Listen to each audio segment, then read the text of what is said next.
Hello there, my friends. This is Craig, and welcome to my channel, The Atheist Experiment. I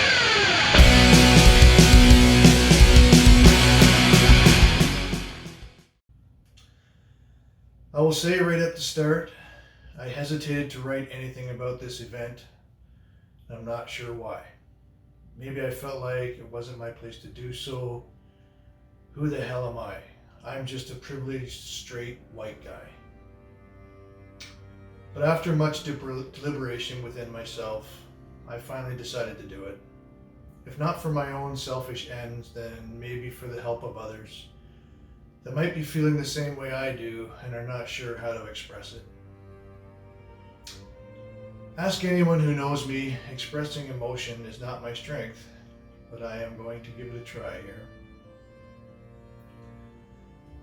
I want to talk about the recent tragic events that unfolded in London this week. Just a few blocks from my house, just around the corner from my partner's place of work. A terrible nightmare took place. A man driving down a busy street last Sunday night aimed his truck at a Muslim family with intent to kill. He was able to strike all 5 family members. Witnesses say what they saw was bodies flying around through the air, although at first they didn't realize they were bodies. 5 people struck down as they enjoyed their weekly Sunday evening walk. A mother, a father, a grandmother, a 15-year-old girl, and a 9-year-old boy. 4 of the 5 died at the scene or shortly after. 1 survived with critical injuries, the 9-year-old boy. So many things race through my mind as I think about this situation. I have so many questions. Some police reports have come out and answered a couple questions, but I have so many more. Some of my questions can be answered as more and more facts about the case become available, but I fear most of my questions may never be answered. I guess that is something that we all have to learn to live with. We as atheists, secularists, skeptics, etc., are familiar with saying we don't know when we don't have the answers to our questions. And we even expound the virtues of saying I don't know when faced with people who seem to think they have all the answers or believe there must be an answer to all life's questions. I'm afraid that sometimes there just isn't an answer, and certainly not an easy or obvious one. And why am I so bothered by this time? I have spent a lifetime hearing about atrocities all over the world, just like this one, and I often say to myself, that's terrible, and then I quickly move on with my life. Why now am I so disturbed? Is it because it happened right in my backyard? Why should that matter? An atrocity is an atrocity, no matter how close or how far. Why is this one affecting me so much, just because it is close to home? I'm sure there's a psychological answer to that question, but I think that whatever that might be would leave me unsatisfied. Maybe that's the state I have to accept and remain uncomfortable with it. I will get over this soon, and I will forget about it next year. But the little boy and those close to the family will carry this for the rest of their lives. The murderer was a young white male, and he displayed a swastika on his person. These are the only facts I know so far. We don't know yet what his motivations were.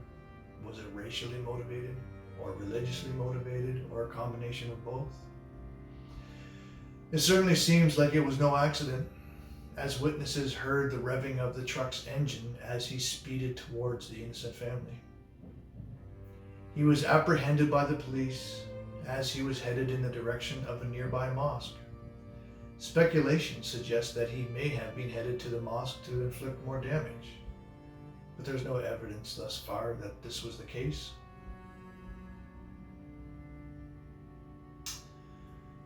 The media and all those close to this tragedy have already assumed his racist intentions, shouting the word Islamophobia. This in itself is a misplaced word. It bothers me that everyone is using this word, and now it seems we are stuck with it and may never be able to shake it. I'll give you my brief thoughts on this word, but I won't spend too much time on it because it's not the purpose of this video.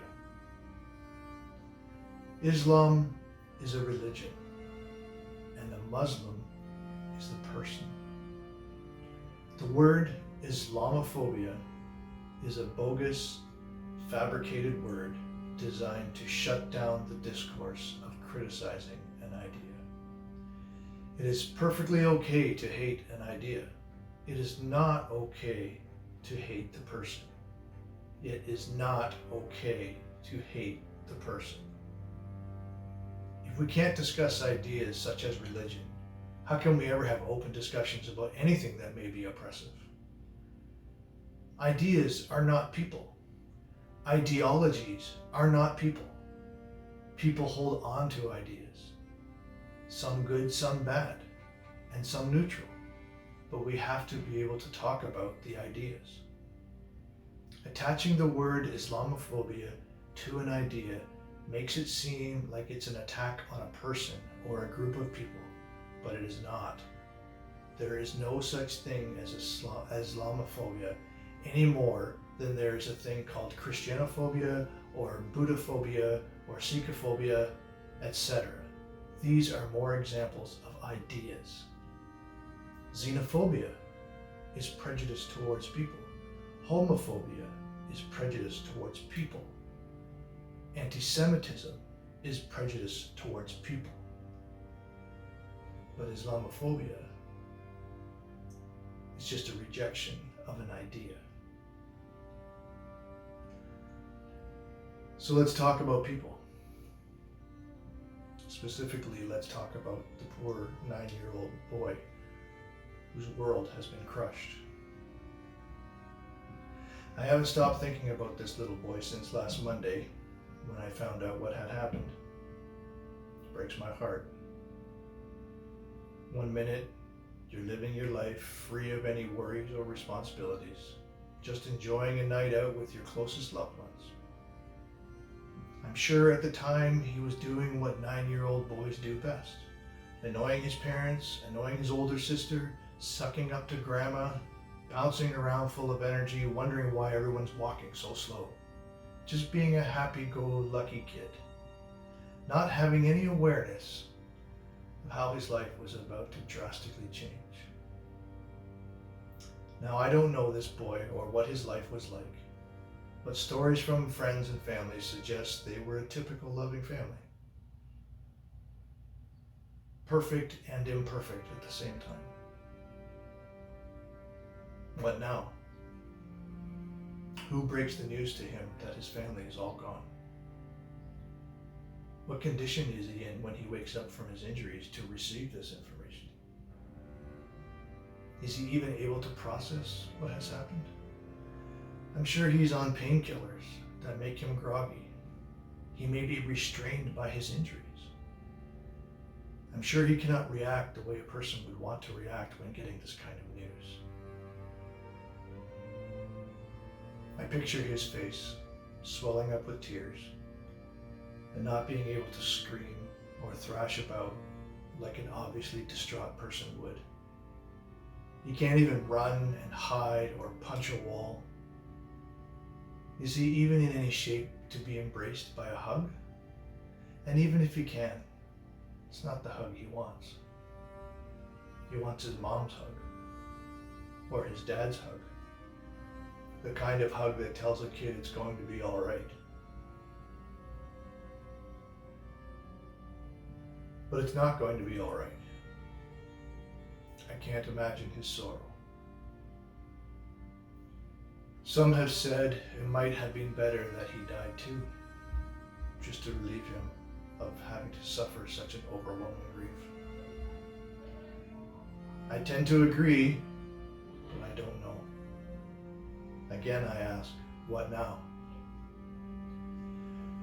Will he grow up full of hate and continue the cycle of hatred towards a race of people that took the life of his cherished family, took away his love and support structure, took away his ability to live a full and happy life? Will he blame all of us?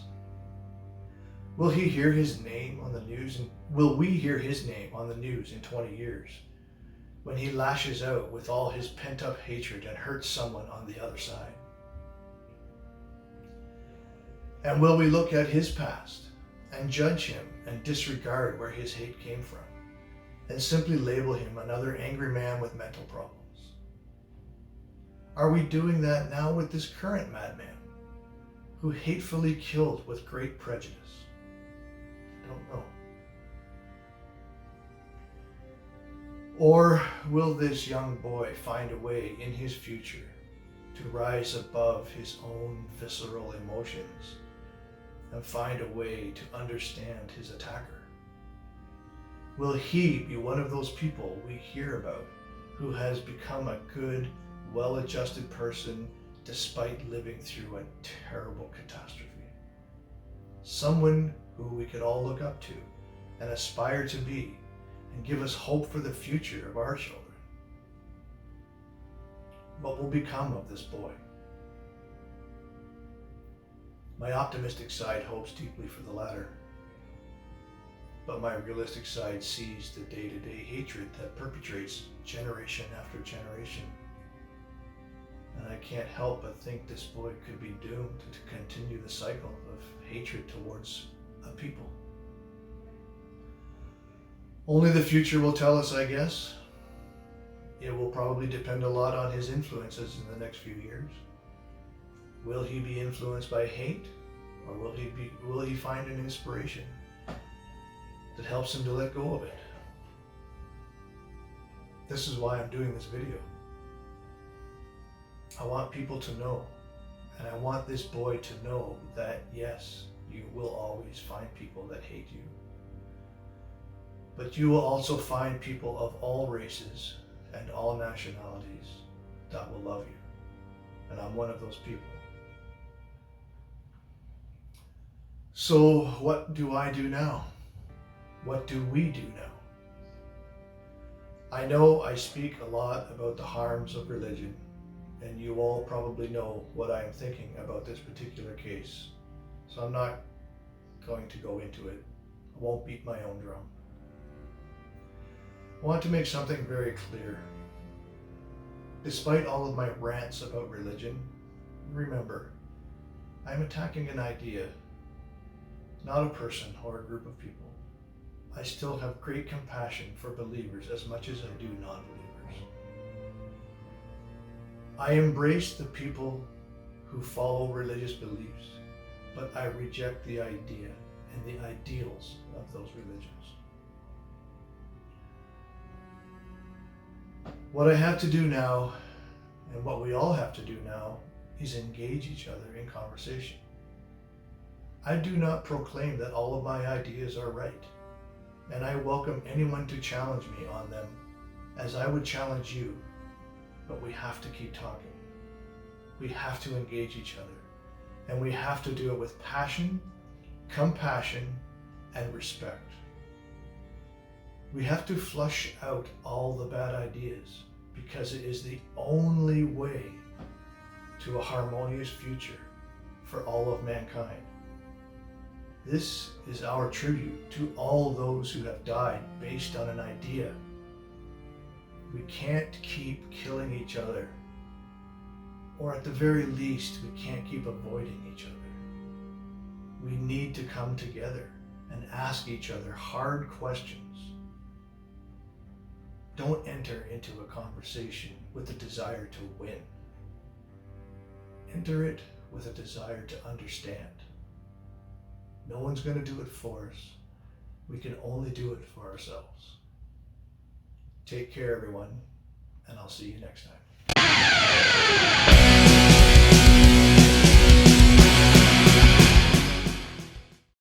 Hey there, my friends. If you enjoy my videos and you would like to see more, subscribe. And don't forget to scroll down and hit the little bell so you can get notifications. I will be putting out a video every Sunday evening, and if you like it, hit the like button. And if you don't like it, hit the dislike button. Also, leave a comment and let me know what you think. Catch you next time, and have a great week.